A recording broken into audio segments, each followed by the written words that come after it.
Hello and welcome to the Futro Hidden Movie Gems podcast. I am your host, Ty Christensen.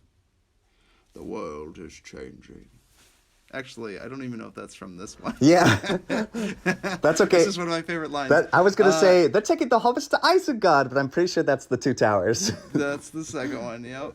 We are joined with Jordan Christensen. Or I was going to say potatoes. Fresh potatoes. But I'm pretty sure that's Boil the... them, mash them, stick them in a stew. Boil them, mash them, stick them in a stew. I think that's the third one, though, so I don't think we're quoting the first one at all. No, that's the second one. Yeah. Get it right here, boys. Yeah, see, Ryan will keep us in line. Yes. And we've also got Cameron Mickle. A wizard is never late, Frodo Baggins, nor is he early. He arrives precisely when he means to. I love that quote. And we've got first-time guest, Ryan Mickle. Hey, it's good to be here, boys. It'll be fun to talk about this one today. Dang Yes, right. this is not a hidden gem. This is a diamond in the rough. It's just, oh my gosh. Yeah, we're reviewing a little hidden movie. You ever heard of Ring? it? Called The Lord Won of the Best Rings. Picture. Like, well, maybe not the first one. The third one did, but yeah, won Andy Serkis an Academy Award in the sequel, I think. Anyway, it's crazy. So it's good. crazy. Talking about Fellowship of the Ring, the first of the Lord of the Rings trilogy, and it's terrible sequels to Hobbit, or prequels, I guess. But for today's purposes, we're focusing on the masterpieces of these three. Yeah, Ty. Let's not go that's on what a I'm gonna rant, say. right? Yeah, like I said, it's just surprising, you know. Like, you think that people get better, but they just get lazier when they get the money. Yes. So, Lord of the Rings, this movie, holy cow, this movie. So this movie, I'm pulling up some facts about it right now. maybe Fellowship. This movie it's- came out in 2001. What was that? I was just about to start throwing down facts if you're not going to have them. I got them in my No, I head, got dude. it, yeah. So it's Lord of the Rings, The Fellowship of the Ring. This movie came out in 2001. It was directed by Peter Jackson. The novel is an adaptation from J.R.R. Tolkien. Can we please talk about for a second, like, how on earth did Peter Jackson get this script? Because, like, he directed, like, a movie about puppets, and then after that, he did a movie about, like, the most violent... Are you referring to Brain Dead? Yes. The movie that you made me watch? I Guy love takes a Brain Dead. lawnmower to zombie arms. It's and cuts them up. it's one of the most violent, gruesome movies ever, and then he makes this, like, a masterpiece. You know, this movie was banned from theaters, and they provided barf bags. Like, Yeah, they had to that's switch the director. name of the movie just to get it released. It was called Dead Alive. No, it's Dead Alive Now, but before, the first time it was called Brain Dead. It's amazing that he came from that to this. Like, Yeah. goodness gracious. Absolutely crazy. So this movie stars a few people you may have heard of. I don't know if this is in... it just says first build only. Okay, whatever. So we have Ellen Howard, who is the voice of the Ring. I didn't even know the Ring had a voice. I guess I thought it was Sauron. Noel Appleby, Sean Astin, Sala Baker, Sean Bean, Kate Blanchett, Orlando Bloom, Billy Boyd, Martin Kozik? I don't know if I'm saying that right. Megan Edwards, Michael Ellsworth, Mark Ferguson, Ian Holm, Christopher Lee, Lawrence Macaria, I don't know how to say that, and Viggo Mortensen. Viggo. He's not even listed here. Yeah. And many others. What about Elijah Frodo? Wood. Elijah Elijah Wood? Wood, Yeah, I don't boy. know where everyone else is, but it's weird. That's the cast that it has at the top. It's because they usually list it in like highest paid. So I don't think Right. Elijah Wood at the time was exactly like very It's got costly. Andy Serkis. Can't forget Andy Serkis. And our boy from The Lost? Yeah, Not whatever, Pippin. I don't know Yeah. who he No, is. I thought he was Mary. Mary. I think he's Mary. So, You Ty, smoke too much Pippin. No, Pippin's the... Oh, yeah, but Mary's the guy from Lost. we have to mention, too, that you Charlie. took the test, Ty, and you came out as Pippin. Dude, that's me, just smoking that sweet Hobbiton Kush. No, but man. Ty, when they quoted certain things, like when he's like, "What? Throw yourself down the hole next time," like I was like, "That's totally Ty." Why am I the buffoon? I'm not always the buffoon. I'm just, or I'm the entertainer, or the the scene when jester. he's like, "Where are we going, guys?" Like that's totally you. That is so you. Right. Where are we going? Yeah, that's great. So, we're going to go around and say two of our favorite things from this movie. We're going to start with you, Ryan, because we know this movie is very near and dear to you. So we want to hear your favorite things from this film. Well, isn't it tight? First, did we start out the first time watching it, then revisiting it? Oh my gosh, yeah. Sorry. So first, I ask, what was it like watching this movie for Call the first yourself a time you saw it? host. Come on, son. I am so. If you can right even now. remember that far back, Ryan, I don't know when you first saw it. You know, I And can. then It's what was it like crazy. rewatching it for the podcast? Yeah. It's crazy. So my story of watching this for the first time, you know, I entered into the J.R.R. Tolkien's world through the lens of Peter Jackson. I never read the books until after I watched the first film, and I remember. There's very few moments in your life I feel like that you remember movies unless you're Jordan, and this is actually fair. one of those movies that I actually remember walking out of the theater, and I was in the middle of the mountains of Colorado, and I was in 6th grade, and it was Christmas, right? It came out in December, and it was like Christmas break, and I was just like blown away at the world that he portrayed on film. It like stuck with me, and it just in a way created this obsession of just like wanting to learn more about the world that Peter Jackson was showing. And obviously the J.R.R. Tolkien had created, like 50 years before that. Yeah, ours was Harry Potter. Yeah, because we weren't allowed to watch Lord of the Rings. Yeah. Yeah. Even though Voldemort is arguably scarier than on the Gollum. dirty orcs. I gotta say though, Scary goblins and slimy orcs. Like, it's too evil, too wicked, I think. But witchcraft, teenage wizardry, that's this is a stuff. series I watch every other year, and we just watched it again, split up over a week, but we just watched it again over like December time frame. With mom and dad, right? Yeah, with mom You know, and dad. which is I finally interesting got because mom to watch it. Yeah, what the heck? Oh. Apparently you must be the favorite son or something because she won't watch it with Ryan, us. I have so much dirt on or mom and dad, something about okay? that. I had a friend that came over and showed me the third one because I had seen the first two and I still had yet to see the Return of the King.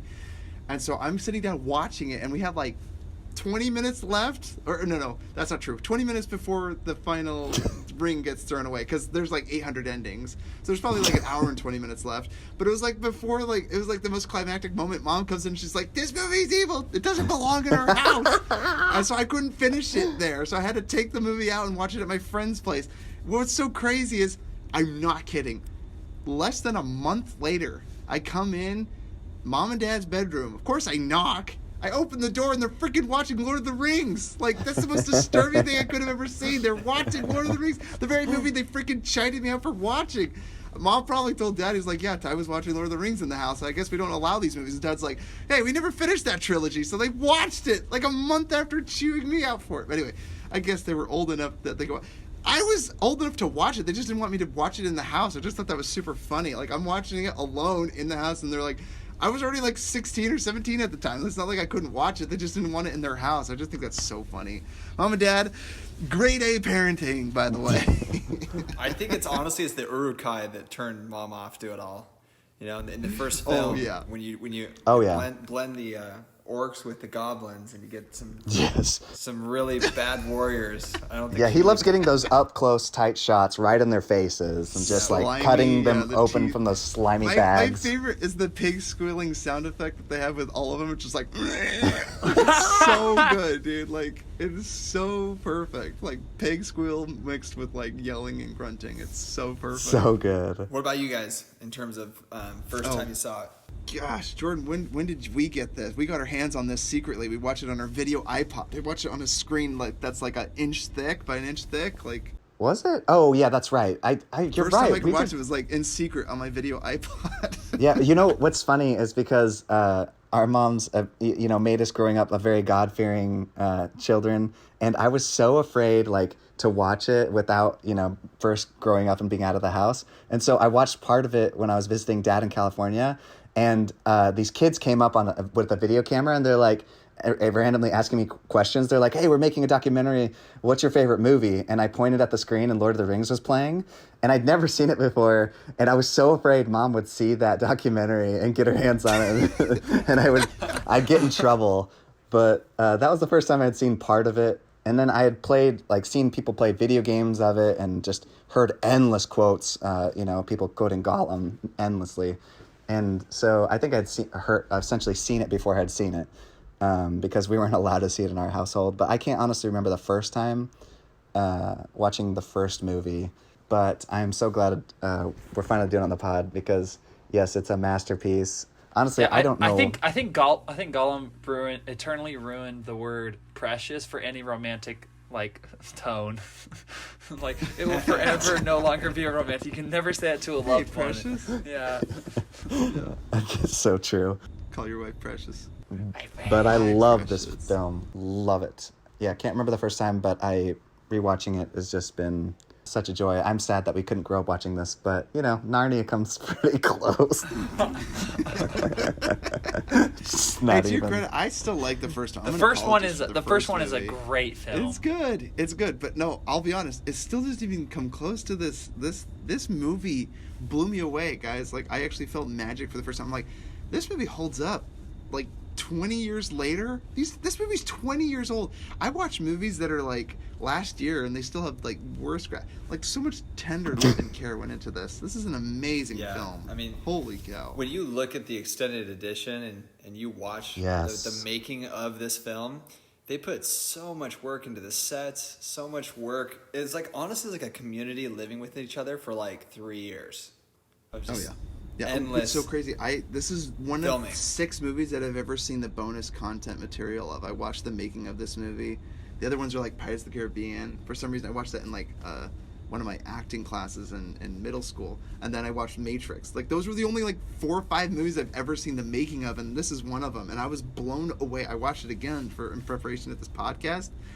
You're right. I mean, this must have been a passion project, but I can't believe that that they had any respect at all for the original novel. And again, I don't know many of the differences because I've never read J.R.R. Tolkien's Lord of the Rings, but I've read The Hobbit after I played the video game religiously. I love the computer video game and everything. So this whole world is just so incredible. Well, and the cool part about all the extended content is so unreal. Ryan sent me a reunion they just had recently online together, and I just bawled. I'm like, this is a perfect series. There could not be a more perfect series. Yeah, in a way, the relationships that they formed just in their personal lives while they were filming, it's it brings that extra level of dynamic of wow, they really love each other, and they really had an amazing experience that you just cannot recreate, And I have to say, this came to my mind when you were talking about it.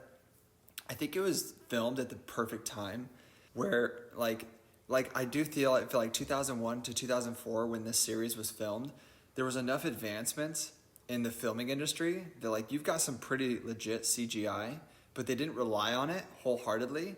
And you see that in The Hobbit 10 years later, where they literally green screened the whole thing. But it's also not a 1990 movie where it's the special effects are not there yet. Not there yet, right? And so it was that perfect middle of the road blend of just both worlds, and it's so beautifully done. And even willing to take the risk on such a bold, this is one of 3, and it's what if the first movie wasn't good and people didn't see it? That would have been a huge monumental loss. I mean, but what's amazing is all 3 of the, again, say what you will about all the other films, but this is probably, I would argue, one of the greatest trilogies that's ever existed. I mean, I would not say the Toy greatest. Story is close. Yeah, what would you say, Cameron? The Dark Knight trilogy blows anything out of the water. Not even competition. I'm sorry. No. The 1 and 2 are amazing, sorry. But The Dark Knight Rises is not that good. The Dark Knight Rises still holds up. Are you kidding me? It's good. Go back and watch it. Go back and watch Nolan, that movie. I'll give you that. Christopher Nolan's a gifted director. Oh, it's the first 2 movies. Like I said, I'm just saying it's The Godfather. You watch Godfather, and you have the third one that's so bad that you're I can't believe that ruined that trilogy. They're 2 amazing films. And I will give it to you, Cameron. I enjoyed The Dark Knight Rises. I actually like it a lot. But I'm just saying, it does bring down the whole trilogy as a whole. It doesn't carry water. There's not a single Lord of the Rings movie that you can point to and be it doesn't work. It's a book. It literally, when you watch all 3, you feel it's closure and emotions, and everything is just sealed up perfectly into this amazing message, right? Of good versus evil, and good prevailing. and it's just, man, it's magical. There's not a whole lot of movies that tie it up and pin it all together. Certainly Harry Potter does it, and I think that's okay. But I just don't get the emotions I get from Harry. I just don't get the emotions after 7 films. Like, I feel like it was so spread out over that like, obviously their adolescence, like for, Harry Potter, that they did a pretty good job tying it all together and making you feel those emotions. But I feel like it's just superior in Lord of the Rings, Oh yeah, I'm partial. I totally agree. And what's wild? So, thank you for sharing your things, Jordan. How about you? Your 2 of your favorite things? Wait, I haven't even talked about watching it for the first time. What the fudge? Oh yeah, see, I'm all over. Just so excited. Call yourself I know, a we're so host? excited to Cameron. talk about this movie. I'm all over the place. Cameron, when did you see this for the first time? So like Jordan And when did Ty, Mom publicly I also- flog you for watching So like it? like Jordan Ty, I also You grew up in. You pagan No, chauvinist. Cameron's the youngest kid. He always got spoiled and treated like Yeah. a Yeah, it's king. probably early. Mom did like, watch it with you 8th and grade. like, isn't this an Unlike amazing these, film? I actually grew up in the same house as them in Nazi Germany, and so I had the same regulations that they did. So I was not allowed to watch Lord of the Rings, not a fat chance, until I remember a couple times, I think walking or like trying to watch it or whatever, or just bringing it up, and it just always got shot down, and like, and then I eventually finally watched it my senior year when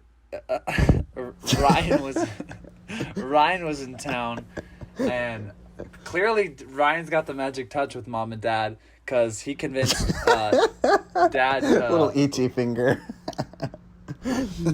to let me watch it, and so and what's called Ryan was like, "Okay, the only way we're watching this is extended edition, so buckle up." And I was like, "Oh, sweet mercy."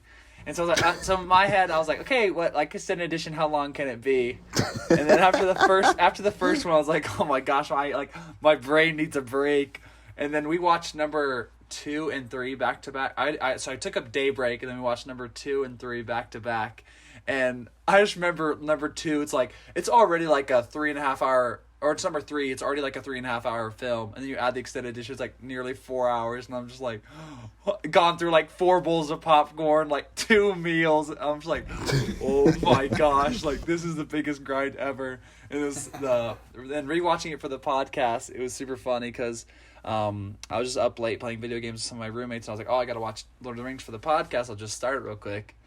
So I just pressed play at like 1 o'clock in the morning, expecting to be done pretty soon. It's like 3:45, and there's just like, I look at, I'm like, how much is left? It's like 29 minutes, and I'm like, oh my gosh, dude, I need to go to bed. I was like, I need to make some better life decisions. But yet, Cameron, you were saved because 2 minutes later the credits come on, and I didn't see 27 minutes of credits. That's what's so funny is because I didn't even like realize that. But like I just went to bed. I'm like, I can't do 29 more minutes. Like it's 3:45. Like, I can't do it. Wake up the next morning, watch the last 2 minutes. Yeah, so that's what made it just that much better. I know. I think that too. I remember, Cameron, I did the same thing late last night. I was like, I gotta watch this. So I clicked on it, and you own both the extended and non-extended. So I click on the non-extended, not realizing it, because like I see there's like all the Lord of the Rings movies bunched together. So I click on it, I'm like, oh, 3 hours and 50 minutes, or it's like 2 hours and 54 minutes. I'm like, well, that must be the extended cut. And then I click on the other one, thinking it's the theatrical, and it's like 3 hours and 48 minutes. I was like, holy crap. Oh my gosh, dude. Oh yeah, the runtime, dude. But it's so funny that you say that now, Cameron, because as I watch it, like, there's nothing that I'd be like, oh, well, skip to this scene or that scene. It's like this movie, you're just there. You feel everything. Yeah, I definitely didn't feel like there was like, oh, they're kind of dragging it along. Like that, they do it really well. That there was never really a moment where, because like I was watching it while I was playing video games, like rewatching it for the podcast, and I caught myself like messing up in the video game because I'm just like, oh frick, I forgot this is, because I always forget when the first one ends, and I'm like, holy crap, I forgot this is in this, and like I forgot this is in this as well. It's the same thing with Dark Knight. I'm like, this is like 3 movies in one. That's how I feel with Lord of the Rings. I'm like, they could have made this first movie into the Hobbit trilogy and made it better than the Hobbit trilogy. Although I to their credit, I have heard that they have an edit of The Hobbit, and they've condensed it down to 3 hours, all 3 movies, and they made 1 movie of The Hobbit, and apparently it's pretty good. Like, you just skip out all the nonsense. And you mean like when they're tossing dishes at each other? That's that's something I could get behind and want to watch. Okay, I watched that though with Dad, and believe it or not, he watched it with me in the theaters, and he was fidgeting the whole time, and I was like, I never felt more uncomfortable Dad in all my Byron? life. Yes. You watched the cut of all of them together? No. We watched the first one. Oh, yeah. Oh, The Unexpected Journey? That was... Ugh. You can't be watching that The with Dad. unexpected movie that was broken up in 3 parts. Yeah, that one. Yeah. The unexpected prolonging of the inevitable. The unexpected the 300-page milking of a book. franchise. The 300-page book that got turned into millions of dollars. Yeah, yikes. Man, we haven't I even. still say the gravest sin was using that Irish actor that I love so much and CGIing him entirely. Oh the yeah, guy, the black yeah. spot I know from you're talking Muppet. about. Sorry. Anyway, we're back to talking about Lord of the Rings. This is good stuff here, guys. Okay, so we're going to go around and say 2 of our favorite things from this film. Let's start with you, Ryan. Again, I keep coming back to you, but because I know we already asked your... This may be when you first saw unexpected, it, but I have to say the number one thing about the film for me is the music. Oh, right on. Like James Horner. I feel like you can't have a masterpiece without having the music behind it. And there are very few movies that I feel like the score knocked it out of the park, along with the casting. And Yeah, it's Christopher like Nolan figured that out early. They did this in that movie. Like, they totally did it. Like, it's so dang original, and it's so well done with the placement of the music. I mean, bravo, seriously. I mean, that's what really stands out with this trilogy for me, is it wouldn't be what it is without the music, period. So that's what I love about it. And then also just the casting. I think it's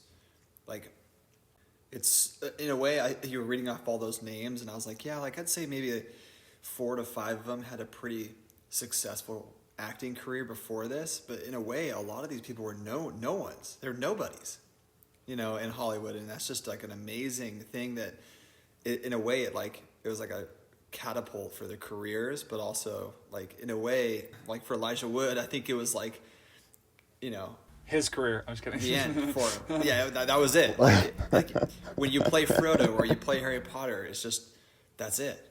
And Yeah, and you can't can't do anything be else. looked at And you can Yeah. you can kind of tell You're whose tied career to got such an catapulted by, like, you always Yeah. call them, oh, Frodo, that's Samwise Gamgee, that's Frodo, like, Yeah. oh, that's Gandalf. It's and stuff so like that. iconic. I mean, it's like you're part of something bigger. Like, I mean, it's like you said, Ryan, the music. When I see Elijah Wood, I think of the Lord of the Rings music. I think of the other cast in that movie. Like, when I see Elijah Wood, You I think love Hobbit. him. I think Hobbit. I literally think like it's Frodo. It's almost synonymous with him, and that must have been incredibly difficult to shake that. And I love that they're doing independent films now, because it's kind of I like don't one of those feel things home in where this world. a new generation will come out and maybe they'll be an experienced actor by then. But like I love his films to this day. Elijah Wood has a lot of indie films. And Well, I just have one question for you, Ryan. Have you ever been able to watch it as a marathon all in one day, in one sitting, all Yeah. 3 films? Didn't you do no. that? Yeah. Didn't you do that every day, every year in high school with with Morgan. Yeah, it's 12 hours, man. It's brutal. 6 a.m. till 6 p.m. Let's get started. Oh, that hurts. Like once you get to like Mount Doom, you're like, it's been a long journey. It's like, I felt like I've been on this journey. Holy cow. Oh my gosh. Well, did Ty tell you too, when he did his engagement, before he got engaged, he asked his now wife, but at the time a fiance, or no, it was just girlfriend, but he said, what's on your bucket list of things to do? And she said she wanted to do a Lord of the Rings marathon. Instead, Ty dressed up as Lord of the Rings characters and walked on a marathon because he didn't want to sit through 12 hours with his wife. Ty chose a It was marathon easier to over... go hike a mountain. It was easier to hike a mountain and do 10 things on her to-do list and propose than it was to watch all Sit 3 of through these movies back to back. 12 hours. Extended. God. Sorry, Ryan, back to you. No, that's great, man. No, I mean, anyways, those are the 2 things that really stand out. I think anyone could pick up that book and interpret it and put together a cast and put together some music, but just the way that it was done, it almost like feels like it was like a fool's chance that like it just all came together so well. Like I don't even know how you can put together like a bunch of no names and put together in a way a very quiet composer like for film scoring. Yes. and then you just all of a sudden are living in New Zealand filming, and you get this kind of quality on screen. It's just remarkable to me. Yeah, before I had even watched Lord of the Rings, I had listened to the music. So unbelievably good. And and speaking of casting being perfect, Ty just told me something about one of the characters that was supposed to play. So our beloved Viggo Mortensen, no one else could fill that role of Aragorn. Nicolas Cage was nearly casted as Aragorn. I'm not kidding. Yeah. I can't even... He was fired Frodo, the first day. oh, we gotta get you to the Mount Doom. Oh, yeah. Freaking Nick Cage. And I love that guy. I love Nick Cage. Everyone on this podcast knows how I feel. Oh, I love Nick Cage. It's my boy. But it would have been such a different movie. I feel like it would have ruined No it. magic. No, I don't know. Magic would have been gone. Magic would have been gone. And this is before he was crazy. Well, But, and Ty, we were just talking would've about the worked. scene where Viggo actually blocked a sword. Like, maybe Nick Cage wouldn't have blocked that, and we wouldn't have got all these amazing films we get today from Nick. Yeah. Just a little thing here, guys. The stunt man, the orc, whatever, the Mongol or whatever, he threw his knife and it slipped through his hands. He wasn't supposed to throw it. A spinning blade is flying at our beloved actor, Viggo Mortensen, and he actually deflected the knife that was thrown at him with the sword. I'm not kidding. Like, look this up. Isn't that crazy? Viggo Mortensen, real life badass. I'm sorry, that is so freaking awesome. Actually deflected a blade that was thrown at him. Like, oops, I'm sorry. Like, oh, cut. I almost killed my co-star. I'm so sorry. Holy shit, dude. He stopped a fetching throwing knife at him. And So speaking freaking awesome. speaking of casting, did you guys know that Peter Jackson was actually going to cast, this was pre Donnie Darko, he was going to cast Jake Gyllenhaal as Frodo. What the crap? Oh my gosh. Yeah, I'm not going to lie. then- That could have just as easily have worked. But Well, then yeah, he didn't know that but- there had to be an English accent, and so like that's kind of what was like the biggest hiccup in the road. My boy would have been in one of the best series ever. I mean, it would have been cool, but it might have hurt his chance to be in all these other films, Cameron, because he would have been typecasted. Yeah, you never would have been able to disassociate. like, Oh, hey, I it's have no Frodo. complaints that he's in the best movies of all time. So, Yeah. And, No, for sure. but it definitely would It have is been dope so to add to his interesting, resume. right? The what ifs. That is, and this is one of the few. Like Ryan said, the casting. Like this, those must have been just the biggest what ifs. So you're like, oh, maybe someone else could have filled that role. But it's like you watch it now, you're like, I can't. You can't replace it. Like Nick Cage, it's just laughable. You're like, why on earth would they even consider him over Viggo? But like Viggo Mortensen really wasn't in. Like he's very selective about his movies, and I'm like, I'm so relieved that Viggo was there because no matter how hard Nick Cage would have tried, there's just no level of energy he could have brought to bring this sweet Viggo, man. Freaking Aragorn. My king, my captain. Well, Viggo, I mean, he got the phone call. So they go through this whole casting thing in the making of, but Viggo got a phone call the first day they're on set, and I don't remember who it was that was playing Aragorn at the time, but for some reason it wasn't working out, and they were calling Viggo as backup and like, hey, we got a movie here and we need you in it. And he was like, made a game day decision of like, okay, I'm going to get on an airplane. I'll meet you down in New Zealand and we'll start filming this thing. Like, it's unbelievable. I mean, he's like the glue of this movie. You know, he is like the consistent thread of, you know, the good fighting against the evil in these movies, and it's just he's incredible. You can't have these movies without him. And the vulnerability, like holy crap! You want to talk about a guy that can get me out the feels, man? Holy crap! yes. Okay. So loved your favorite two things, Jordan. How about you? Two of your favorite things from this film? Okay, well, mine's Peter Jackson's work on set, because I love his crazy tight shots, because they say no, seriously, but the windows, the eyes are the windows to the soul or whatever, and I love that he gets so many tight shots of just, you see Frodo's big blue eyes, and you just feel that emotion, like, and there's so many great shots where he gets really tight with those characters, and you can just feel for them. Because I mean, you watch something like, what was that one that the Wachowskis did with that space movie? Jupiter Ascending. Jupiter Ascending. The film of a generation. Well, so many wides, like the shots were so far away, and all they showed is machines blowing up and spaceships, and you never get these shots of like a reaction, a real facial reaction, and there's something Are so... you suggesting that movie was soulless? That's what this movie has. It has soul, like, seriously. So that's definitely my favorite thing. I mean, obviously what's already been mentioned and what will be mentioned, but I like that video Ryan recommended to me, and you have to say what it was called at the end because it's so good, and I recommend it to everybody. But the YouTube video, they said it was filmed like an indie film, which makes sense because if you watch this guy's early work, Peter Jackson's early work, it's just feels like an indie movie where there's just lots and lots of practical effects. Ryan's already mentioned it too, just kind of has that good balance between the two. And just the production design, I love the orcs so much because the makeup and just how cool they look. Like, I'll take that over any CGI orc. I just think they're so cool looking. So love it.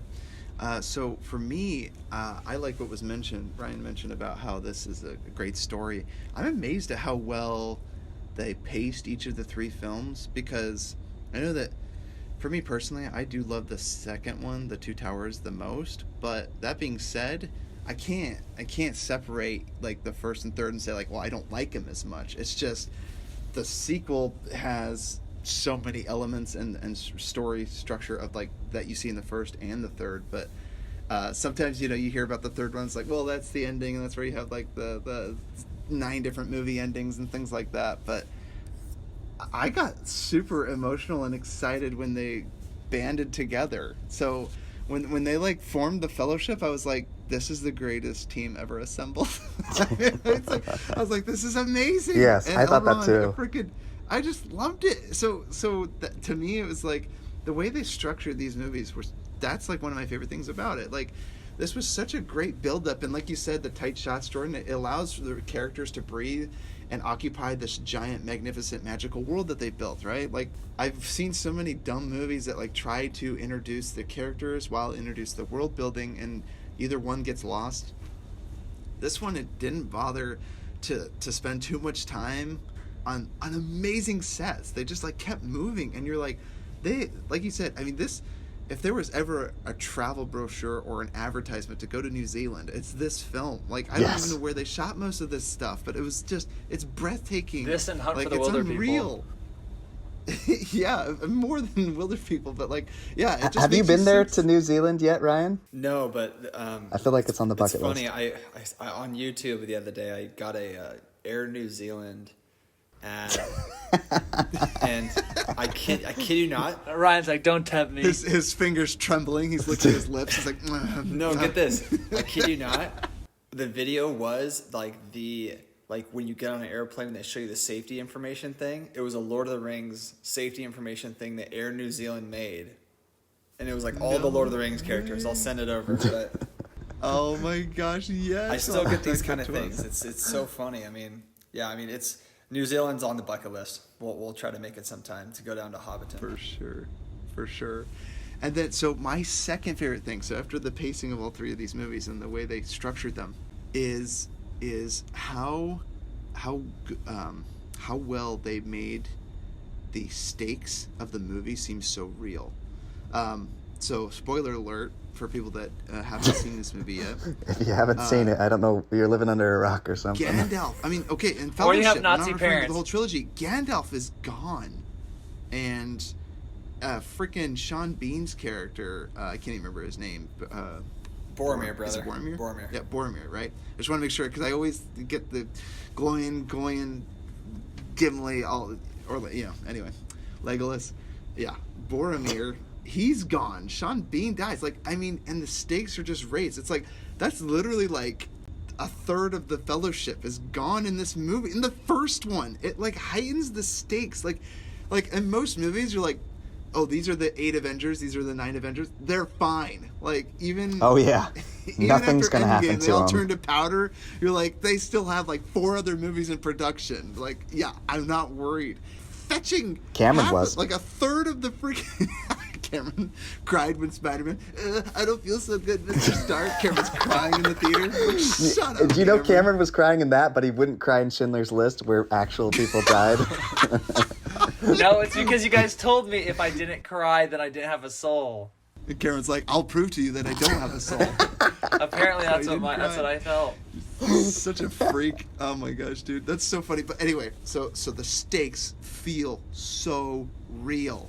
And I think that's something to this credit because, like I said, you watch it, they form this team, you have a relationship with each and every one of the characters, and when the time comes, you get the feels. Your heart breaks. You're like, you just lost your magician, like the only guy that knew magic, the only guy that seemed to have everything together, the only guy that was looking above and beyond their world, right? I mean, Gandalf is the only guy that seems to know anything about the ring and everything and about its evils, and he was the only guy that was there, and he's gone. And it's like, how on earth are we going to accomplish this mission? And then you get overwhelmed, and like one of their greatest fighter dies. It's like, and then of course Pippin and Merry get kidnapped. So it's like almost half of the Fellowship is completely gone after the first movie. Like, I'm just gonna say it, this movie is unbelievable. So yeah, love it.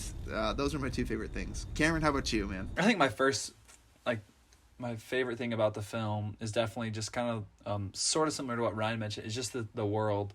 Because even though we didn't grow up with Lord of the Rings, I grew up playing Hobbit on the PC, which is arguably one of the greatest games of all time. We got to a point where we saved it at every single save checkpoint. We had to get them, you filthy rat bags, cut them apart. We had a little too much time on our hands. And then also just like playing Shadow of Mordor and just games similar to that, and Shadow of War. There's just like so much you can kind of explore in this world that I just really love it. I just think it's super interesting. I love how they kind of mix like the elves, and I think kind of what Ty mentioned is like they do a really smooth job of just explaining it without trying to go into too much detail. Like a lot of times people try to give you like unnecessary backstories to people. I'm like, I don't care. Like I just genuinely don't care. But this movie does a really good job when it introduces characters. Like Peter Jackson does a great job of showing you like their integrity or their like the character of the character, just in like the way that they speak, then the actions they do, and even just like kind of their movements. And then I think my second favorite thing is I'm just so grateful for the film of kind of like setting it up. Because Game of Thrones definitely got lots of inspiration from Lord of the Rings, and just like lots of I've watched some of the making of Lord of the Rings, and a lot of the moments remind me of. I've also watched like behind the scenes of Game of Thrones, like this one scene in Game of Thrones, like a zombie polar bear scene, and it just reminds me a lot, and I like definitely homages a lot to Lord of the Rings, and I'm just like, I just think it's super cool. Kind of like what Ryan was talking, he just has that perfect balance, and it was just kind of made just at the right time to kind of set up the opportunity for a lot of other films to kind of follow in its footsteps. Well, I know it's been touched on, but love it. Like, I don't think that any movie before these three was like over 3 hours long. Yeah. Jordan, can you correct me on this? Like, there is Gone with the Wind. It wasn't mainstream. Gone with the Wind is considered like a classic. But even then, like, that's Gone with the Wind's forever. Yeah, and that's a one-time film, right? I mean, like, they built this movie realizing that there was still 2/3 of the story missing. Oh, sorry. Go ahead, Kieran. What? I was just saying The Green Mile is 3 hours and 10 minutes, and it was made in 1999. But pretty much besides that, there's not a whole lot. How about rewatchable 3-hour movies, right? I mean, no diss to Gone with the Wind and Green Mile, but I'm like, yeah, I don't want to watch Tom Hanks be in tears when he's urinating. I mean, as much as that movie is important, like, dude, that movie's amazing. Not the most rewatchable movie of all time. Gosh. That's all I'm gonna say, right? I don't know if I agree with that. Does Ty not have a soul? Jordan's like, hey, you want to watch Green Mile? Yeah, let's all watch The Green Mile again. Like, okay, I've only seen it once, you're right, but I still think it's a masterpiece. That's my point, yeah. And again, I'm not saying it's a bad movie. I'm just saying Ryan's totally right. Like, what 3-hour movie you're like, we'll watch this again? Like, yeah, you're right. Like, I watched Barry Lyndon, and I will never watch that movie again. But wow, is it a great movie? Oh, good point. The only other movie that's I think longer than this, I will never watch again, and way more rewatchable is Avatar of the Blue People. Avatar of the Blue People. I've never gotten through that movie without falling asleep. Who here on this podcast has ever seen Avatar? Who has ever seen Avatar since the theater? Anyone here? I watched it once and I fell. I've never gotten through it without falling asleep. You should be ashamed of yourself, Cameron. I've never gotten like, it's just so hard. It's just so long. I remember I took a nap, or like I fell asleep one time watching it, and I woke up like an hour later, and there's still like 45 minutes left of me. I'm like, Oh my gosh, this movie's still going? Saw it once in the movie theater, then I saw it once in the cheap movie theater, which is basically like a few weeks or months later. Never saw the movie again. Yeah, so you got us there, Ryan. That's Well, Yeah. and, I just don't think that, I don't know, like, I got to give it to Peter because, taking a fantasy novel and putting it on film and having like a huge following behind it, it's Risky. pretty remarkable. I remember it was LordofTheRings.net. And I don't know why it was net because they didn't have .com. And this was like right in the early 2000s, right? But I remember like waiting anxiously every year because like you talked about cliffhangers, Ty. Like, man, I waited a whole year to see the Two Towers. Like it was awful. And I remember I know, it was so terrible. I remember in August or September they came out with the trailer, and like, okay, trailers these days are not like trailers 20 years ago. yes. You have a really bad trailers for like corny movies, right? And you have this like this guy who like says like all the stuff that's going on, but like the trailers, look them up. But the trailers for this movie and for the sequels are incredible. Like they don't show what's gonna happen. They don't give away anything. It's like literally just a really nice cliffhanger that like makes you want to go see it. Wants you to follow up with the previous film. So. Oh, I love it. You're absolutely right. Trailers these days are garbage. Teasers are good. Teasers are good. Teasers are fine. I still turn off trailers to this day. Oh, yeah. I'll start them, and if I know I want to see it, I Yes. stop watching it immediately. Because they spoil too much. Now. They're I used to, spoiled. So I will literally start a trailer just to get the feel for it, and as soon as I have the emotional connection to a movie, I'm like, oh, I'll see that. I'll stop watching it. I'm like, I don't need to see any more of the trailer to know I want to see it or I don't. Hey, want to see but it. on the other side of that, 1980s films would show you the entire film and the twist in the trailer. You're absolutely right. They're like, this Like is the Die film Hard, where- or whatever, like, this is the guy, and he's actually evil. And I'm like, wait, don't you find out like 45 minutes into the movie, and just dropping that bomb? Yeah, yeah. And then they show like the scene where he's like literally leaping off the building, and you're like, oh, like that's going to happen. Yeah. It's crazy. It's so crazy. Oh, you know what's so funny about that, Cameron? There was like one trailer I watched. It was like a 60s movie or 70s. It was Taxi Driver, and it was like people might even die in this film. It's like the weirdest thing. It's like Robert De Niro might actually kill someone. Like people die in movies all the time now, but it was so funny to see the trailer where they're like, there might actually be deaths in this movie. like just how much they've changed, right? I just love that. So, Cameron, did we get? Yeah, you just did your two favorite things. I mean, this is a silly question, but do you guys have any nitpicks or things? I only have one nitpick, and it's not even to this film. They created such an iconic character with Smeagol that it's really painful to hear other people do impressions of Smeagol where it's cringeworthy. Like, so I love annoying. Smeagol. I love it. I love Smeagol's character and everything, but it's so cringeworthy that so many people were quoting him. It was like a part of pop culture. Other people would quote him, and like it's just so painful to watch people and then do their impression of Smeagol. That was when I was younger. Then high school is when Batman came out, and then the Joker was the next most quoted thing. And I just like, right, I want to people doing their impressions of Joker. drove me nuts. Smeagol.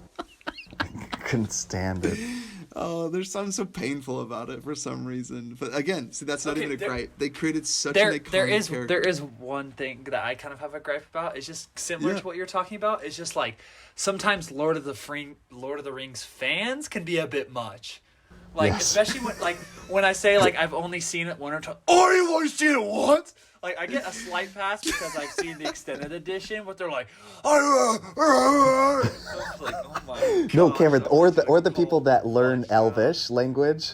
Oh yeah, oh my gosh, like in 17 again when he's on the date or whatever and they start speaking in Elvish. Oh my gosh. Dude, are you Some telling me people you take it a wouldn't- little too far.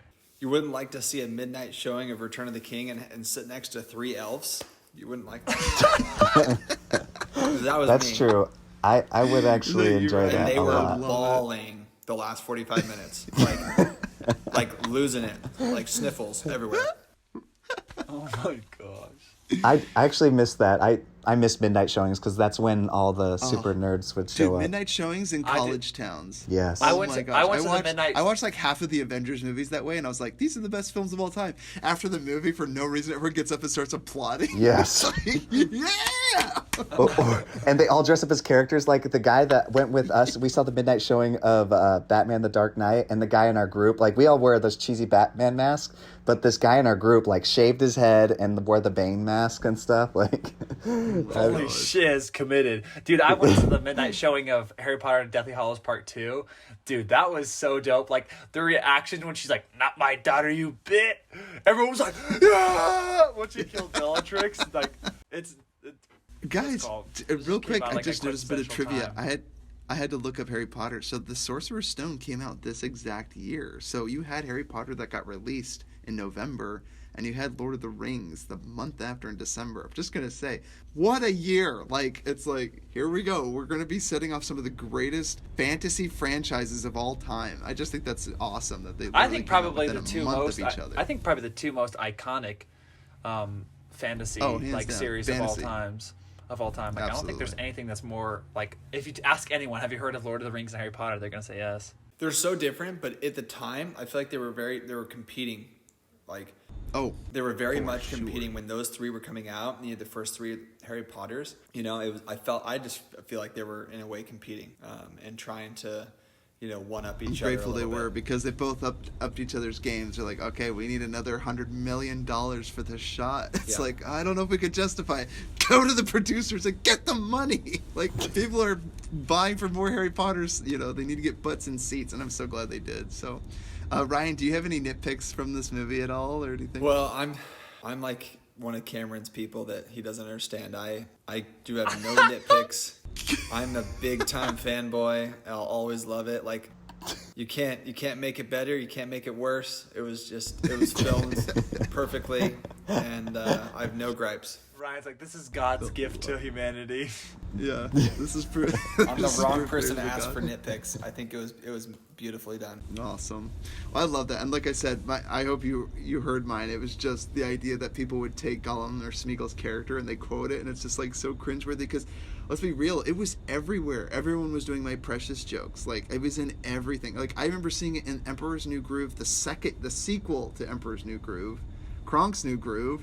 And, like, they do a whole scene where, what's-his-face, the old guy that gets thrown out the window for throwing out the Emperor's Groove in the first one, he has, like, a whole scene where he's, like, bald and he's like, loving this vial that Yzma makes. It's so ridiculous, but he's like, my precious, and he's doing the voice and everything. It's like, it was everywhere. Like, it's so crazy. But again, that's still the sequel. But anyway, Smeagol's character and everything. Well, I didn't have any gripes. So I just said that the Lord of the Rings fans can sometimes be a bit much. Well, it's so funny that you say that, though, Cameron, because there's that one lady. What was that show? What's that Mormon guy? He was so funny. He was the comedian, the TV producer, and anchorman. It's like, oh, let the school bus of children go, son. Like, he's that guy. Whatever his name is, he's amazing. He was in this TV show where they would interview weirdos, like, around the world. Like, some people had, like, arcade boxes all over their house, and they made their whole home into an arcade. This one guy or this one lady had cardboard cutouts of all the Lord of the Rings characters and would take them out of the house with her and go to the restaurant and sit them up in chairs with her and buy food for all of them. I'm not kidding. That's some Shutter Island level stuff. Yeah, no. And she would take them and she'd dress them, talk to them, like, next level cuckoo. So funny, dude. Like I said, a bit much sometimes. See, Ryan, you're the perfect balance, Ryan. Yeah, Ryan. Well, no shots against you, man. I mean, I just think that, like, Ty, your gripe is actually just it points to how crazy those movies changed, like, pop culture and just changed Hollywood. Like, it really was, like, almost like a revolution. And I feel like a lot of people didn't realize it until the Academy Awards of the third movie. And you're like, okay, 11 Academy Awards, and, like, they're going up on stage every 5 minutes and playing the same thing because they won everything that year. They swept the whole thing. Yeah. And that was back when, like, I feel like, everyone, I don't know, I remember watching the Academy Awards and I was like, oh, I hope Lord of the Rings, wins. And yeah, they won all night. Anyways, it definitely changed a lot of things in Hollywood. Well, they have some of the most, so like, the most iconic. Go ahead, Cameron. I was just saying they have some of the most iconic quotes of all time, like the "You shall not pass." Everyone, even if you haven't seen that, the movie, was another that's one. Yeah. Gandalf. Like, that's Gandalf. You know that my precious is Smeagol or Gollum, and so, like, all those lines, it's just like and like the memes from it, like the taking the host to Isengard, and like one does not simply the Sean Bean one. Yeah, you never forget that one. One does not merely whatever, right? Yeah. Simply walk into Mordor. So, yeah, that's everywhere, and that's so interesting because I mean that was like even before meme culture. Like I mean I guess it was happening, but like the idea that like that would, like you said, what was it, LordOfTheRings.com? Like there was its own website. .net. Oh, by the way, real quick, it was Fred Willard was the actor I was thinking of. May he rest in peace. But anyway, yeah, that show, Cameron. Sit down with crazy people that have cardboard cutouts of all their favorite characters. They had one of Smeagol. It looked like ugly as fun. They'd take you to the restaurant with them, and they'd eat with them. Buy them all dinners. Like, it's imagine so taking ridiculous. that dude's order. Table for 14. You're like, you got the whole what? fellowship with like, you. Me and the round of the boys, we just got back from Mordor. It's like, you need to leave. You're driving away customers, sir. Oh my gosh. Okay. No, so, but that just proves that the Lord of the Rings, that Peter Jackson did his job, man. When you create weirdo psychos like that, same thing with Harry Potter. When you have people that are like taking tests to find out like what's it called, what person they are, or like what house they are. Yeah. And same thing with Lord of the Rings. You have people taking personality tests to figure out what character they are. It's like, you did your job, man. Like, you just want to be one of the characters. I love it. All right, so we're gonna get into our favorite quotes from these movies. I will say my one pet peeve about this. I'm just leading into quotes. I love how much more character the orcs are given in the sequels. Yes. All of my favorite quotes are from orcs from the sequels. That being said, there's still some great lines in this one from orcs, but let's go around and say some of our favorite lines from this film. Yeah, one of the few good things of the sequels is Azog the Defiler, who's voiced by Benedict Cumberbatch. Dude's a baller. The guy with the half cut off arm.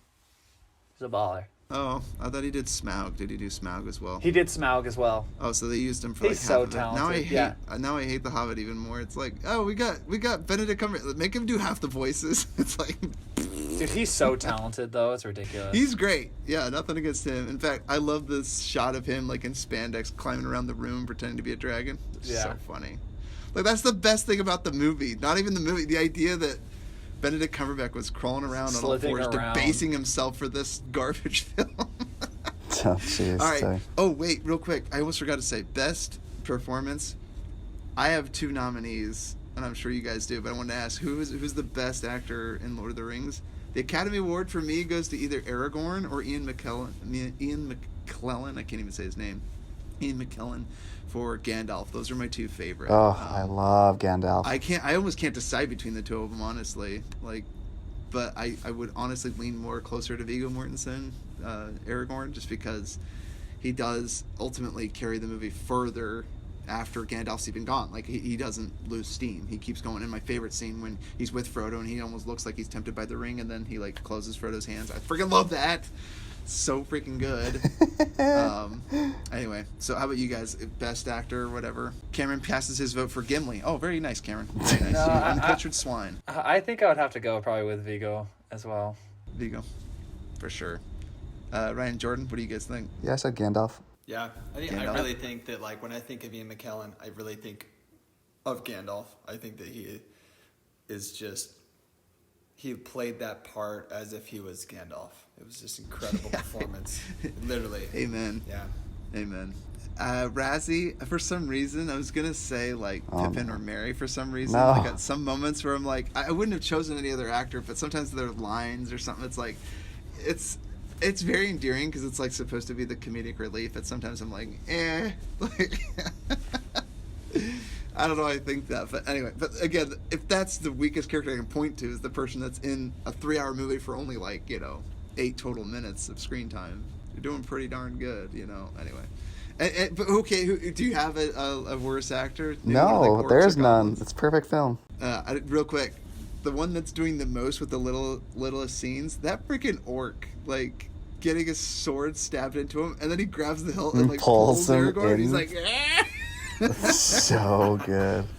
so really freaking good. great. Yeah. And then throwing the shield or whatever that like traps his head against the tree. That's just amazing stuff. I forget. Oh, See, so the good. beautiful thing about that film is like that kind of action will happen, and on the other side near the river, you got Frodo crying, looking across the river, and Sam running towards him. Like it within the like 4 minutes. It's like what an emotional roller coaster this movie is. It's just incredibly done.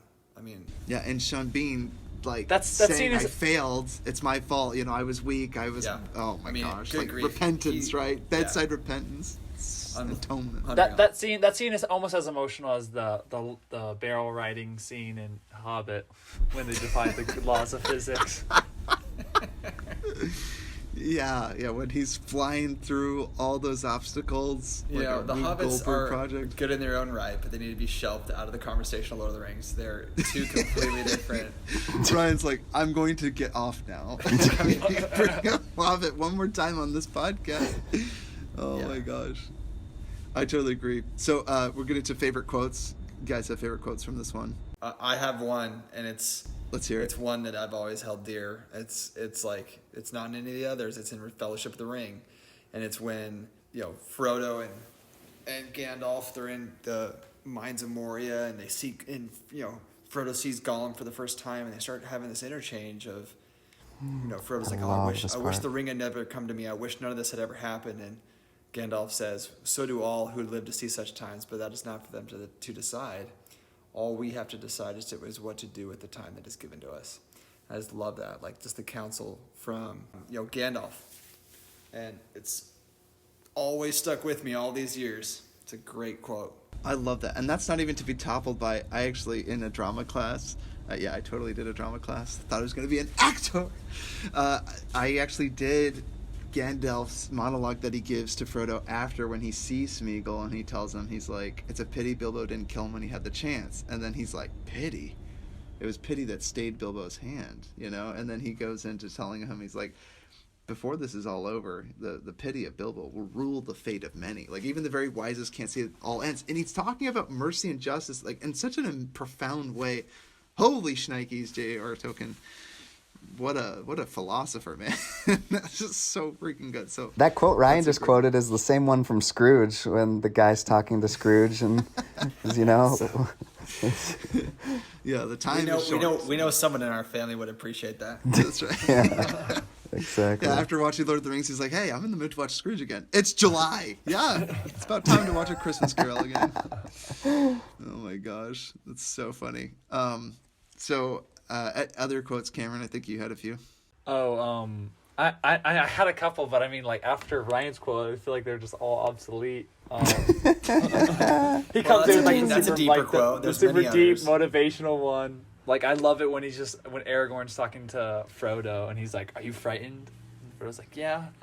He's like, "Not nearly frightened enough. I know what hunts you." Like, that just gives me chills. I'm like, "Oh, fudge, man!"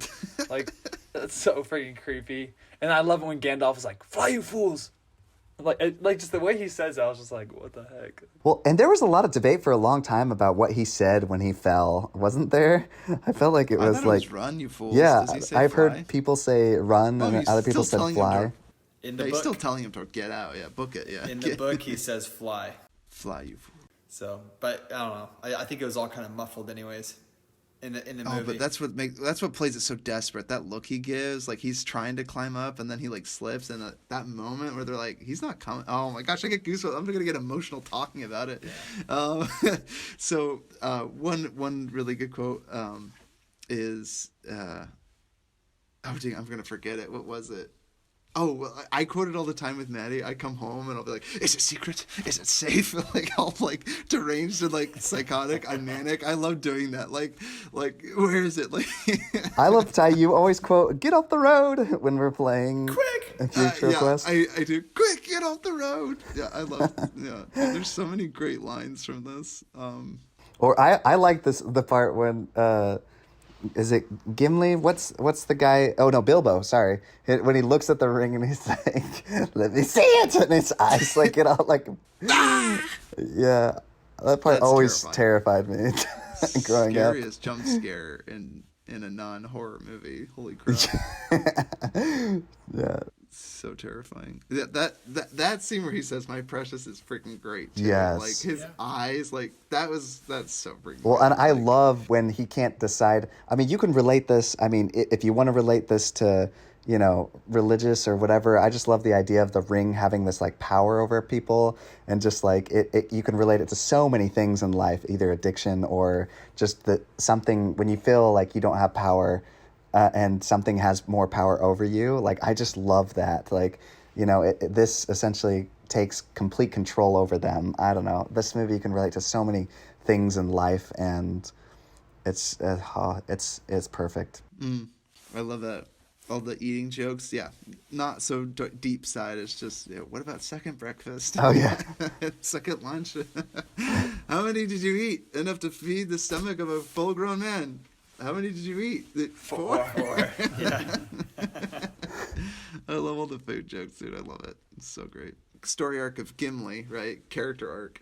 Nobody tosses a dwarf, which he does in Helm's Deep battle, which is an amazing that Aragorn throws him, and he's learned his lesson, not to rely on his own strength, but count on his friends. And then I just love that. He throws him. Well, he doesn't throw him. He jumps and then nearly dies because of his pride, so it's a great, great moment. So would we recommend this movie? Guys, if you haven't seen this movie, slight recommendation.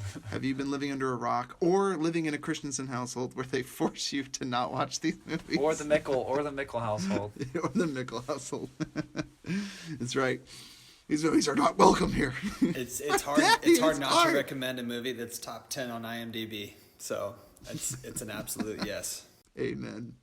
Definitely check out this movie. Is it just the first one's in the top 10, right?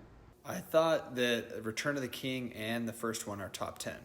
Yeah, That's amazing. Am I the only one here that Return of the King's my favorite? I loved Return of the King. No, even Two Towers. All Two Towers 4 is mine. hours of it, watching on the ride. It's still my favorite. It's amazing. I'm with you. I do still feel like, just one last plug for the movie, for me, the reason why this one's my favorite is because he sets up the scene beautifully. Like, he sets up his own trilogy in such a unique way that I've never seen like anyone set up a trilogy like the beginning. He sets up like the whole world and the struggle of power with the ring, and then the fall of all the other rings, and then he throws you right into this like conflict and these characters he just develops, and then like Tyler and you guys were saying, at the end your emotions are on a roller coaster and this fellowship getting broken up, and you're like, holy cow, like what's going to happen? And he just sets up the trilogy to tie it all together in the third. And that's, I think, what makes the third so good, is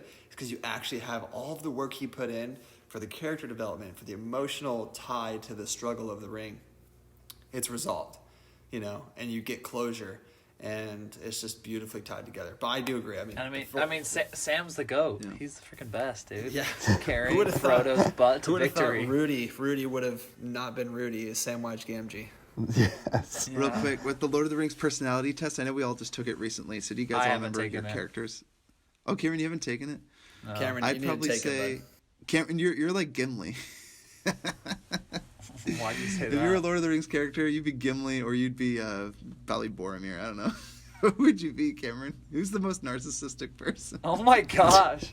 Dude, Cameron, you should take it. Yeah, you'll have to take Let it, us Cameron. know. I'm just teasing you, dude. Who's I'm just the trying to most like narcissistic? figure out, because I was the Pippin, if you can imagine it, Cameron.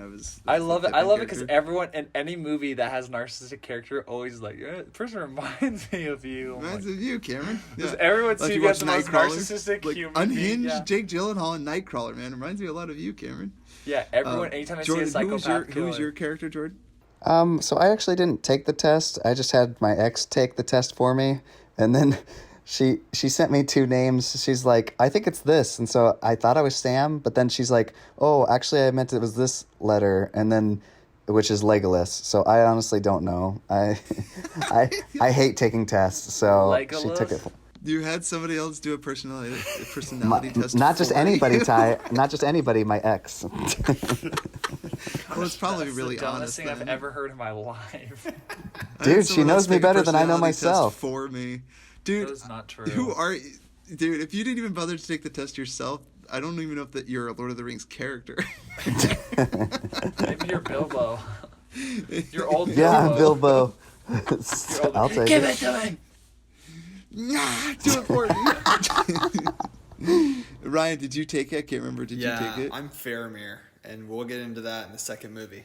Faramir. Yeah. Wait, which one's Faramir? I should know that one. Which He's character is he? Boromir's brother. Oh, snap. Oh, my gosh. Yeah, you want to talk about... Oh, my gosh. That's great. Yeah. Lastly, Brian, we end every podcast by sharing movies that we've seen lately and movies that we're looking forward to seeing. Yeah, so before you go, if you just want to share lately, really quick. Yeah, that you want to share, or movies that you've seen lately, and a quick synopsis of any of them. Well, the last movie I saw that was obviously noteworthy, which I bet you probably have covered on the podcast, is Tenet. So that was like, yes. I rewatched it, and I gotta say that I'm liking it. Different the more movie. I see it. Yeah, like Yes. the first time really frustrated and confused me, but the more I watch it, I'm like, okay, this is getting, it's pretty sweet. Oh my gosh, Tenet. Oh my gosh, that movie is so fetching good. I was like zoned in. I thought I understood almost all of it, Ryan, but yeah, I watched it a second time and I'm like, there were so many good golden nuggets that I let fall by the wayside. Yeah. Like I was so animate about learning what the movie was that I got most of the plot structure. In fact, it didn't really confuse me as much as I'd like to pretend it didn't. Except And you then sent I me watched the videos, second Ty, time. that explained stuff, and it made it more confusing. And it was more confusing. Yes, I know. But that's why I sent it to you, because it made me laugh. Because I was watching it and I was like, okay, yeah. Okay. And I'm like, what the fudge? Like, it started getting super convoluted. I was like, okay. Let's wrap it up. Ryan, any final thoughts Yeah. before you go? No, I just strongly recommend you watch it, and we'll make our way through the trilogy. Would be my hope. We could talk about all three, and Yes. then, the Zoom call. I mean, you really appreciate the Zoom call that was done during quarantine of a reunion for the first time of all the Yes. cast, and it's really good. It's on YouTube. I'll and check just that out. Look up Lord of the Rings Zoom call, and you'll find it. It's amazing. Love it. I did that for Scott Pilgrim vs. the World, watching all the cast reunite. It was super fun. Thankfully, they didn't have Brie Larson there to bring everyone down, but or white shame or whatever. No, but I wanted to ask you, Ryan, are there any movies that you're looking forward to seeing? You know, I have nothing on my list. I usually just wait for Jordan's account to update, and I usually sift through it. So I'm the same way, brother. I look at recent purchases and I'm like, oh, look at that. Hey, that looks 100 more purchases. There's no way to keep up with that. Are you kidding me? You can't keep up with the recent purchases. if ever there is a Can I Woody have your Allen movie collection though, when you are dead? Okay, yeah. I've got a bunch on my bucket list. Thanks, Ryan. Thanks, Ryan. Take it easy. See you, Bye. Ryan. Love you. Peace. Jordan, Can why I don't go? you Can I say... go? Can I go? I want to go. Oh, yeah. Cameron, go ahead. I What movies have you haven't seen lately? I haven't seen very much. It's been kind of a docile week. I was in Logan all week, and then I'm about to head out to Provo tomorrow for my birthday. Wait, tomorrow? I thought today was your birthday. No, tomorrow's his birthday, dude. tomorrow's our It's on the birthday. 11th. Oh, I was going to sing your birthday. Happy birthday on the podcast. This will probably come out after your birthday, so happy birthday, Cameron. When literally Jordan's like, oh, I thought today was your birthday. Hasn't wished me happy birthday all day. What the fudge? Well, I was going to do it on the Today was your birthday podcast. because I was going to ignore you today. No, guess I was had going to do it ignore you on the tomorrow. podcast. I was going to be like, happy birthday. Okay, so I rewatched Ice Age. Holy cow, does that film hold up over time? I love that The first movie one. so much. Just the first Does it one. really? Yes, yeah. No, I- but to I- their credit, I remember liking the second or third. I can't remember No, which one you're it was, high. but they're You're funny. high. No, No, thanks. Slow down. I They're choose still life. funny. I'm not saying they're better than the first. I'm just saying they're funny movies. Hey, ladies. Dude, I could Yeah. quote Sid the Sloth all day. A dandelion? Looks like that's our last female. Carl, he ruined our salad. I freaking love those rhinos. Those Dude, it's- homosexual rhinos, dude. They're so great. There's so many good quotable lines in that. And then I also I watched a couple episodes of How I Met Your Mother and some of The Office. Holy cow, dude! I always forget why like The Office is like number 3 on my like list of all time TV shows watched. I just get bothered sometimes because always like everyone is always like, oh my gosh, I love The Office so much, and they'll quote it and stuff like that, and it gets annoying. But I just rewatch it on like a couple episodes. I can't stop. I'm just like, oh my Yeah, gosh. people this that is watch such The a- Office are morons and talk about it. It's good to like it in secret, but don't publicly share No, it I'm just about saying. what you I'm just like. saying because people make it their personality, and like people put it on like dating profiles. Like, oh yeah, if you like The Office, we'll get along. It's like that's like saying if you like America, we'll get along. It's like obviously, and then I rewatched. Down with America. I freaking dude, I rewatched Dodgeball. holy cow, that movie's inappropriate as shiz, but so funny. I didn't knocked have it on TV Guardian? I still have the edited version of that movie, dude. I definitely knocked it down. I've never seen that movie unedited, by the way. Just thought I'd throw Are you that serious, out. dude? I had only seen it unedited. Like I watched it like one time with friends or whatever who weren't members, and I watched it unedited. I was like, holy fudge! And dude, there's two quotes in that. Obviously, there's so many iconic quotes, but my two favorite quotes from that is when he's like, "We should," and she's like, "What?" He's like, "Date. We should date sometime. Socially, go out and kick it." And then she's like, "Ooh," and she like gags. She's like, "Sorry, I just like almost threw up." She's like, "I threw up a little bit." And then my favorite part ever is when the super nerdy. In some cultures they only eat vomit. Dude. And then at the end when the super nerdy kid, his like cheerleader girlfriend's like, "Justin, I love you," and he's like, "I love you too," and he gets hit in the face by a White Goodman or whatever, and he's like, "Joni loves Chucky." Dude, that line will never not make me laugh. Joni loves Ben Chucky. Stiller. Dude, that performance. That performance. Oh my gosh! I literally when I like looked it up on IMDb before we watched the movie, I'm like, I forgot that it's Ben Stiller. Like he does such a good job of just being a different human being that you're just like, oh yeah, oh my gosh. That mustache throws you, and that blonde hair, you almost don't realize it's him. Like it's and almost his like booty Wes short Grossman. and like his like spandex that he's literally wearing 24/7. Michelle. Yeah, Cameron, have you seen Tropic Thunder? Yeah. I only Okay. watched. I watched like the first 15 minutes, which are I think the best 15 minutes of that movie. That first scene. Oh, Cameron, is so watch funny. that. Okay, well maybe wait to watch it with me. We'll watch it just like we watched Hangover. That movie's a really good communal watch. I love Tropic Thunder. The first time I watched it, I didn't know if I cared for it myself. I was crying the first time I watched the first scene, like when he's holding his guns, and then freaking Robert Downey Jr. is black. What the fuck? Cameron, the Ben Stiller you mentioned, right? You're laughing at that. I freaking love Tom Cruise. Tom Cruise is Les Grossman's character is the funniest character that Tom Cruise has ever done, and probably his best performance in my opinion. You can't be what's this called? Jerry Maguire. You like this suit? Because I don't really need it. Because I'm cloaked in failure. No, it's Greatest line good. That's of all good. time. But I'm just saying the freaking Les Grossman. Show me the money. I need you to step back and like you need to watch it with me, dude. It is so funny. Like, and his freaking hairy arms, dude. He's got like these. No, his hair hairy tie, arms. just that slicked His over hairy hair. Karen, just look up Les Grossman on YouTube and just watch. Well, don't because you don't want to spoil it. In the context of the movie, it makes it so much better. So don't. But so funny, Karen. We need to watch that movie together for sure. Cameron, any movies you're looking forward to seeing? Yeah, let me just check out my watch list real quick. I still need to finish Bodyguard. I watched the first little bit of it. I really enjoyed it. Is that Samuel Jackson, Ryan Reynolds? No. There's an older version with Kevin Costner. Oh, the TV show. Yeah, sorry. I thought you were talking about the Bodyguard. It's a TV but show with, what's his name? I know the one. I've seen it, and it's great. Kind of reminds me of like 24, like a British 24. Yeah, and then I still need to watch more of Band of Brothers. And then I watched a trailer for The King's Speech, and I really want to check that out. I heard great things about it. It's good. I know it's a little bit slower of a film. No, I watched a little bit of Clear and Present Danger. I need to finish it. That's a great one. It's pretty slow, classic. Cameron, so it's going to be hard to get through. Yeah, Cameron, when I turned 13, I was like, I can't wait to watch this. And I watched it, and I was like, that was boring. Then I watched it again, and I'm like, oh, this is a great movie. Like, yeah. Cameron, you need to see Jack Ryan. Holy crap, get on that. I know Jack Ryan. It's on my Tom Clancy's Jack Ryan's on my list. All right. Oh, yeah.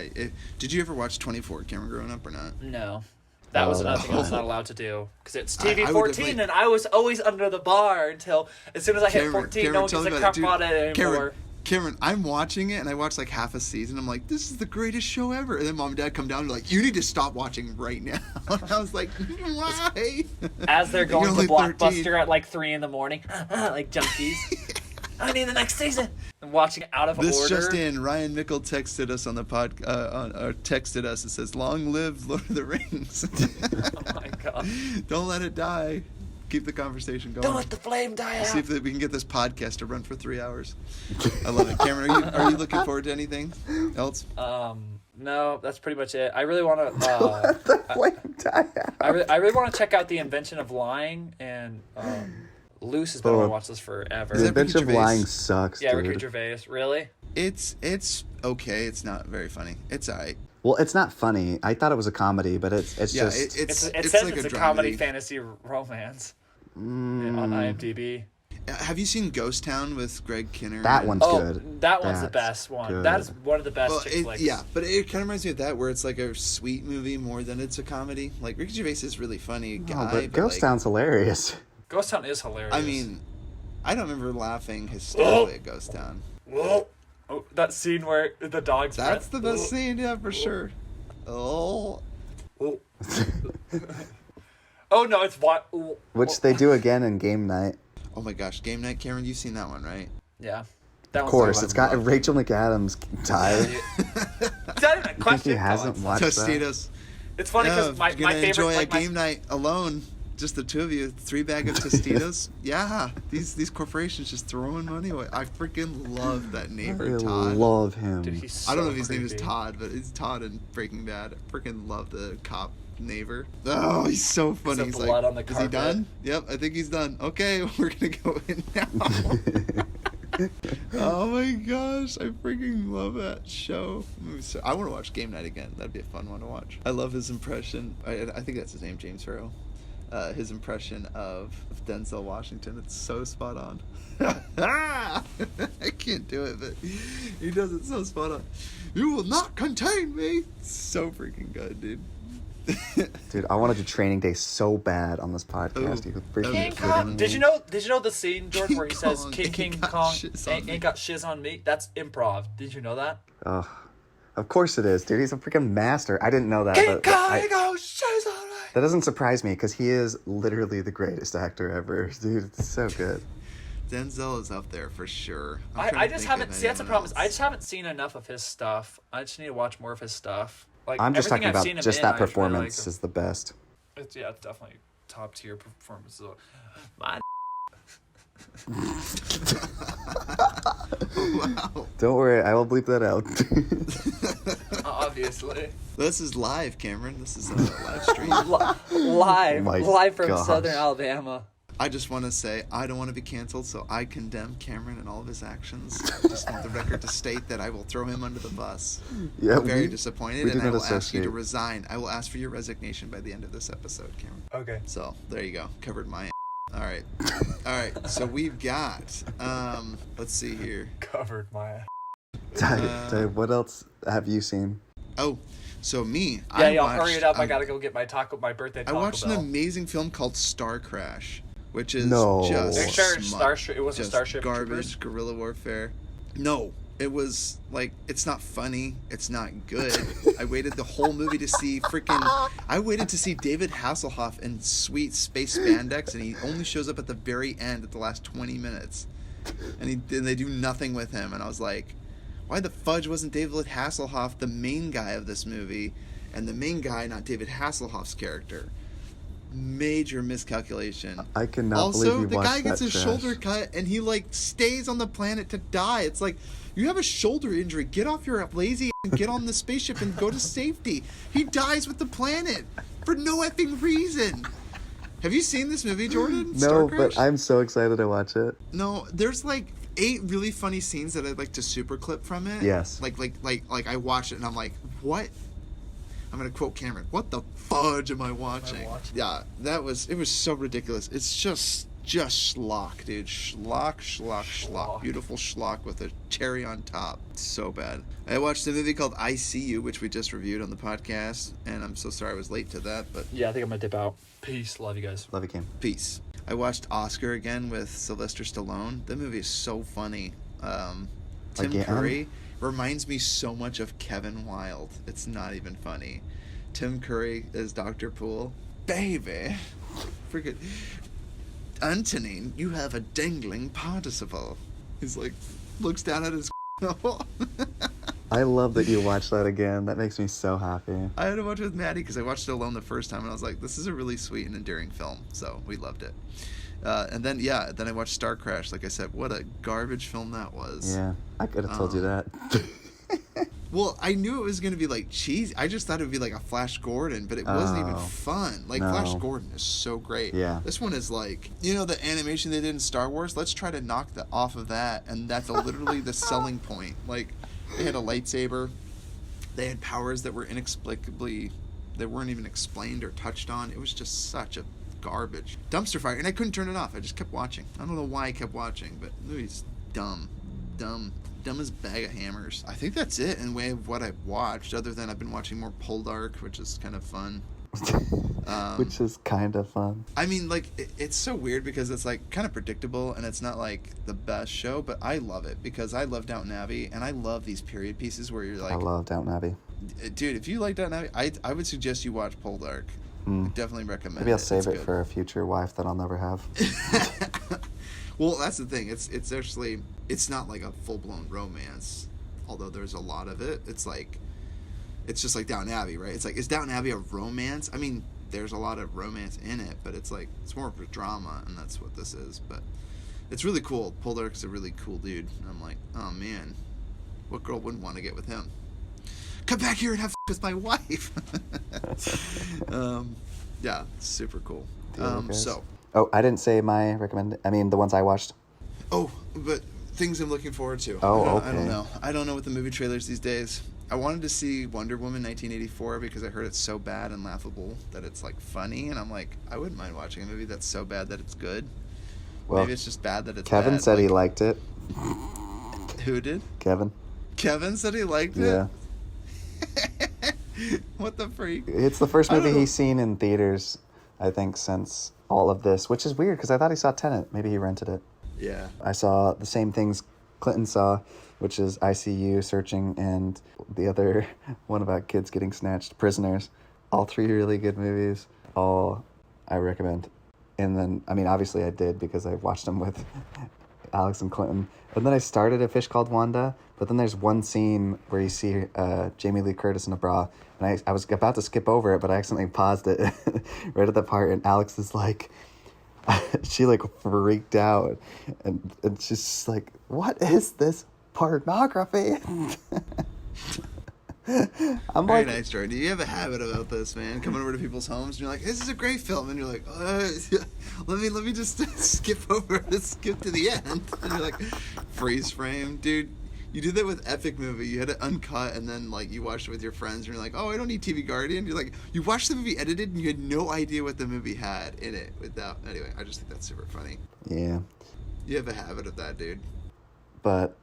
Anyways, I just So started. it's like, this is not going in the pod. Yeah. No.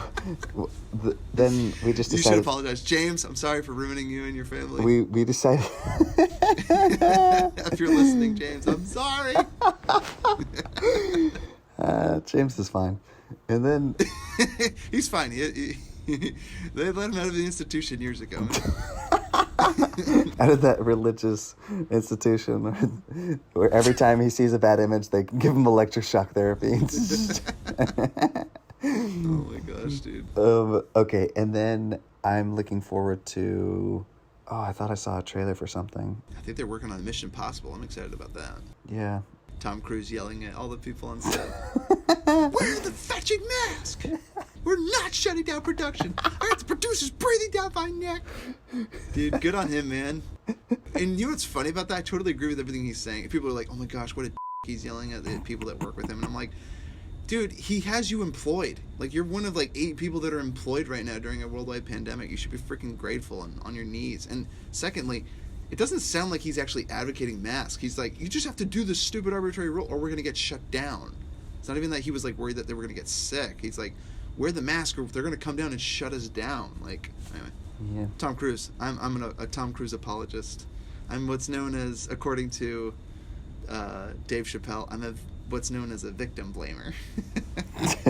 Like, Tom Cruise goes irate at the people on set, and I'm like, well, what were they doing? All right. Let's I wrap blame this up, the Ty. victims. What's that? Wrap it up. Wrap it up. I was just getting warmed up, dude. This podcast needs to go for 3 hours. This is the extended cut. Should have made that caveat clear. When we did Lord of the Rings Fellowship, we did the extended cut. Oh, we did forget to make that caveat. Yeah, that's the only way to watch it. I seriously love it. I think we mentioned it in the runtime. I was like, oh, it's like 3 hours long. I'm like, no, it's 3 hours and 40 minutes long. It's like, holy crap. All right, so write us your emails if you have questions or concerns, jokes, criticism. Write us futromovies@gmail.com if you want us. Yeah, if you're a true hardcore fanboy of Lord of the Rings, and you're pointing out all the wrong things that we said. Yeah, I'll be like, do they know nothing? You know nothing of Lord of the Rings. It's true. Go after Cameron. He said the most falsehoods about this movie, I think. Leave us a 5-star review, and next week we have a very special episode. Yes. Tune in. It is the 50th episode. So we're doing our top 10. We're doing our top 10 list of movies. Well, the funny part, though, is this episode is going to be played after, because this is like the 53rd or 4th episode. Well, you just heard the 50th episode last week. I don't know what I'm talking about. We'll be watching the Cube, Hypercube, Cube 2, Cube Squared, Cube Cubed. Cube 2, Hypercube. Square root of cube is cube tube doo boo. Just the greatest, worst movie of all time. Actually, The Room probably tops it, but... Yeah. Citizen Kane and bad movies. Nicolas Cage movies. Five Nights at Freddy meets Nick Cage, right? Five Nights of Nick Cage or whatever. Five Nights of Nick Cage. So, did you catch that, too, in the commercial? Did you watch the trailer for it? Please tell me you watched the trailer. I havenn't seen the trailer yet, no. Oh my gosh, in the trailer, the person says, they're like... He's not trapped in here with them. They're trapped in here with him. They quoted freaking... What's the movie we just watched? Oh, The Watchmen. The Watchmen. They quoted The Watchmen. You're not locked in here with me. Or, I'm not locked in here with you. You're locked in here with me. Dude, watch the trailer. It's bitch and looks hilarious. Oh, will it spoil it? I guess it's a Nick Cage movie. Yeah, you're not spoiling nothing. Watch it. You're not spoiling anything. All right, everybody. This is Futro Hidden Movie Gems signing out. Peace.